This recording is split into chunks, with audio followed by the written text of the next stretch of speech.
Hey, Phantomaniacs! Welcome to the newest unboxing here on the Needless Things YouTube channel. We will be looking at Teenage Mutant Ninja Turtles Ultimates all week long. We're kicking things off with Michelangelo. This is the newest wave of Ultimates, just arrived in the mail.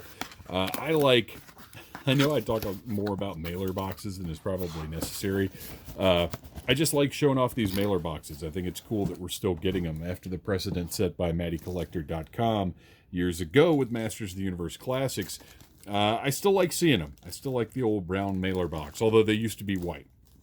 But anyway, got a nice polybagged turtle figure here.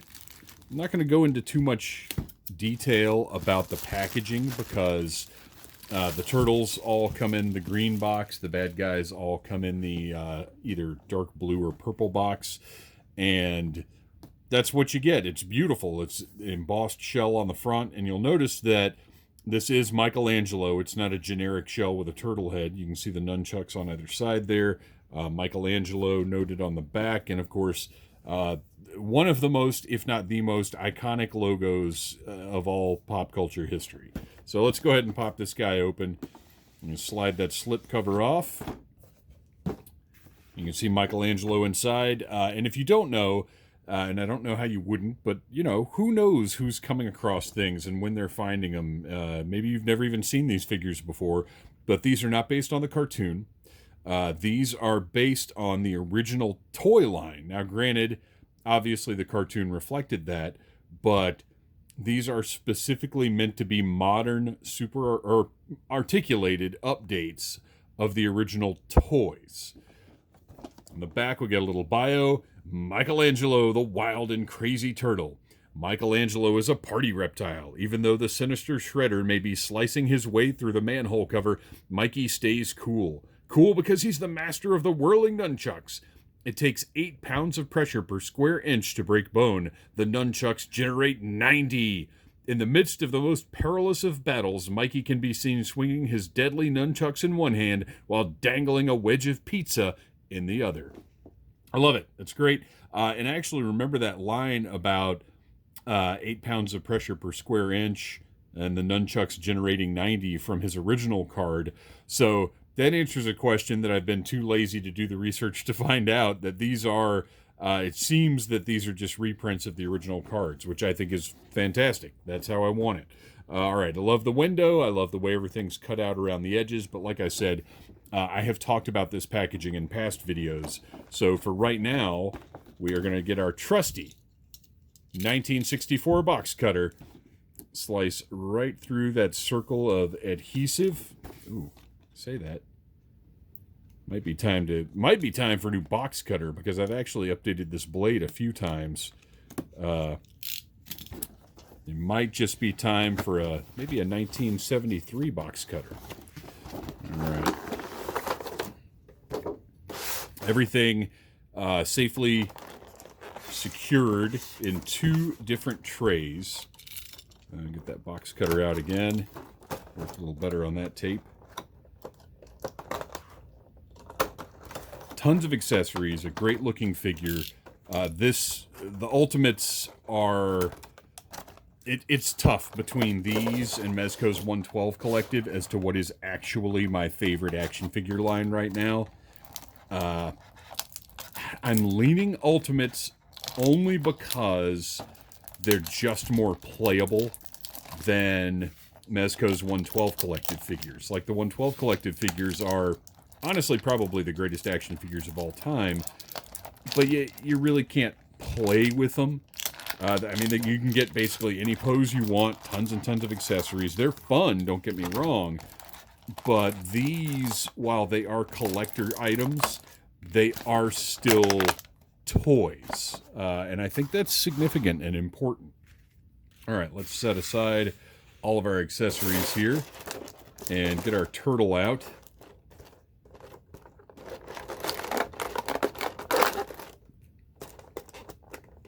So much awesome stuff included with these figures. I'm not going to pull on that chain at all.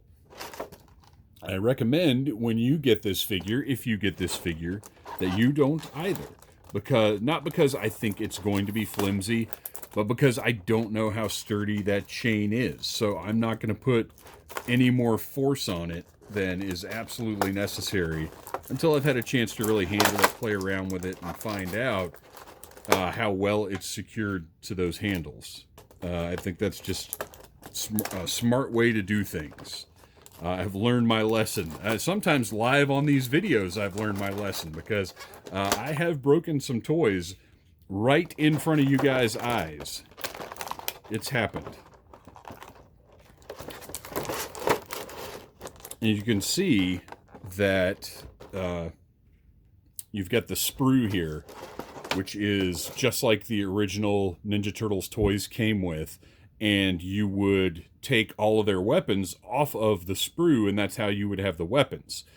Super 7, it's awesome that they've included this as a nod to the original. But as you can see, Super 7 has included all of the same weapons that are on the sprue, but color and without the little tab that you get from breaking something off of a sprue like that. Oh, that one's a little bent. We'll have to heat that up. Let's get that out of the way. I mean, it looks fantastic. I love the metal. When I was a kid, I painted my Ninja Turtles weapons so that they would have blades or whatever, and they wouldn't be all brown. But you can see that one's a little bent up. We'll have to heat that up and flatten it out. And you know, you could... However you feel about that is valid. If you look at something like that and think, you know what, this is a collector line, you shouldn't have to heat anything up, you shouldn't have to fix anything, and you know what, I'm not going to disagree with you on that. But at the same time, that's not that big a deal. If something's broken out of the box, that is a problem, and I don't like it. But something warped, especially one little item warped like that. Now, if that was an ongoing problem with weapons in the line, yes, that would be an issue. All right. Got my trusty Dollar Tree fingernail clippers. You should have a set at your toy opening area, so you don't have to... I hate untwisting. It's just a pain. I would rather just snip through it and move on with my day. Now, I still have, for whatever reason, I have kept all of the packaging for all of my Ultimates because it's so nice and I like it so much. Gosh, I love these figures. Okay, so let's take a look at Michelangelo. You can see he's got little scars on his shell that give him some personality there. The head is a reproduction of the original. I mean, it's sized up. It's a little loose. Not awful, but a little loose. And it's not like it's not a bobblehead. It can still pose and hold a pose, but it's just a little loose moving around. You can see this is just like the original Playmates figure with the way the bandana is done. Obviously, it's an upgrade, but stylistically, this is the original Playmates head. And we've got nice shoulder and bicep joints. Got the elbows with the pads just above them. So you've still got that elbow pad look, but plenty of mobility in that elbow. The hands have, you can see that joint right there. So these are the ones for the up and down action, but there are also C-grips with the side-to-side action, which is fantastic. It's amazing. I love that they do that kind of stuff. Articulation-wise, I showed you the arms. There is also, and sometimes it takes a little bit to get it to move here, the waist, you can see there is movement there. The front of this shell is softer, so it doesn't interfere with the movement of the waist. And, you know, I was thinking there's a little bit of upper torso, but maybe it was just all the waist articulation. And then we've got the same sort of soft, rubbery knee pads. The knee joints have a nice degree of motion to them.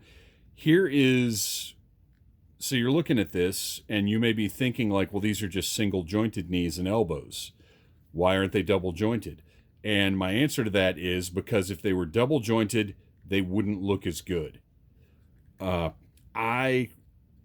one of the things I like about the Ultimates line is it's got great articulation as long as it doesn't, like, they're articulated as well as they can possibly be articulated without messing up the aesthetics of the figure. If we had a double jointed elbow here, it just wouldn't look as good. Same thing with the knees. I am at a point where I like the amount of articulation that these are giving us because the figure still looks like that great Ninja Turtles figure, and you can get that sort of squatty pose that the original Playmates Turtles had. But they can also just stand upright like regular action figures. It's fantastic. To me, this is the best of both worlds, and this is what I always wanted when I was a kid playing with the Ninja Turtles with their limited articulation and their posed, sculpted stances. I wanted this. And ankle, just to mention the ankle joint there, it's just your standard modern ankle joint. Does everything an ankle joint should do. So Michelangelo looks fantastic. Let's take a look at what he came with. He's got an alternate head that's kind of a modernish head. It's got a longer bandana. Looks great. I really like this one. I think the rest of them I have left their Playmates heads on. I'll probably do the same thing here. And I don't know how easy this is going to be to get off. Oh, pops right off. Very nice. Sometimes these are some of them are more difficult than others. Easy swap out. And actually, this head's a little tighter. This one looks very comic booky to me. Very much like the artwork from the original comics. I think it looks great. I like that one a lot. So, you may have noticed as we were pulling accessories out, I'll just run through these real quick. We've got the sprue with all of the associated weapons in fully sculpted and painted versions. The two throwing stars up there. We've got the, I believe, I've debated on this before. I believe this is called a Kama. K-A-M-A. And then this is just a little hand knife. Like I said, it's a little warped. We'll heat that up and fix it. But as you can see, all of those have been reproduced in fully playable and painted pieces. I love it. So we just set that sprue aside, and we've got sort of the classic toy nunchuck here with it's all one piece. Looks fantastic. The chain is painted. You've got the detail on the grips. These are awesome. I love these. They're going to stay exactly as they are and go in a bag. Because one of the ultimate toy delights, nunchucks with actual chains that, by the way, I'm kind of giving them a little tug here. They feel pretty sturdy. I'm not going to hang anything off them, but you know what I'm saying. They're not just going to snap or pop off or anything, but beautiful chain between those handles. This is like when you're a kid, getting the rare actual linked nunchucks is a delight. So we've got nunchucks go into the hand. I can't remember which one. One of the Ninja Turtle figures had really, really, really stiff hands. Ridiculously so. And I can't remember which one it was, but this Michelangelo does not have that problem. They're sturdy, they're rigid, but they're not inflexible like whichever other one that was. And of course, on the back of his belt, he has storage for his nunchucks. Now, here's a question. How do you put Michelangelo's nunchucks in his belt? Do they go in with the chain on the top? Or do they go in with the chain on the bottom? When I was a kid, I'm seeing how well these fit in here. They're a little snug. And again, I wouldn't recommend pressing on this link like that. I would probably try to use the grip itself and press it in. There we go. So when I was a kid, I would do the chains up, but now I feel like chains hanging down seems like the way to go. And I have not watched, I feel like in the movie, the 1990 movie, I feel like, well, he doesn't have chains. He's got like cord or rope or something on his nunchucks. There we go. So does that look right? I feel like that's the way to go. Because, well, okay, that's what it all depends on, right? How does he pull them out? Does he reach behind, grab them, and pull down? Or does he reach over his shoulder and pull them up? I guess that's what makes the determination there. Doesn't really matter for our purposes, just something I'm interested in. And if you want to comment on how you're going to display your Michelangelo if he's got his nunchucks put away, which, by the way, maybe not. You know, maybe you just want those nunchucks in his hands. Maybe that's the way to go. Michelangelo, ready for action. We got couple more accessories here. We've got the beautiful pizza box with the slice of pizza, not removable, which is kind of weird, but I've got so many slices of pizza from other Ninja Turtle lines that I kind of don't care. I love the cheese stuck to the top of the box. That's a nice touch. So, and this doesn't have any kind of like hand indent or anything in the back. Obviously, he could probably hold it on the side, but chances are this is just going to be sitting on the ground beside Michelangelo on my shelf. And then we've got the turtle grappling hook with a really short string on it, but that's okay. This is here just kind of to be neat. It's probably going to go on a bag. I don't see myself using it for anything. And it's not going to be a very good grappling hook either, because this is pretty soft plastic. So if you actually tried to hang the turtle from anything, the weight would probably pull that off. But it looks great. Nice paint job. Cool little accessory. I'm glad to have it. If I was going to try and play with it, I'd put a different string on it, but whatever. And then finally, we have all of the alternate hands that were included. You've got the closed fists. You've got the C-grips with the side-to-side. And then you've got sort of ninja ready-to-attack hands. So there you go. That is Michelangelo from Super 7's Teenage Mutant Ninja Turtles Ultimates. I think he looks fantastic. This is a well-made, well-proportioned figure that, like I said, when I was a kid, this is what I wanted my Ninja Turtle figures to be. So thanks for watching, you guys. Tune in tomorrow for another TMNT Ultimates review. Like, share, subscribe, and cowabunga! Smash that like button if you like needless things.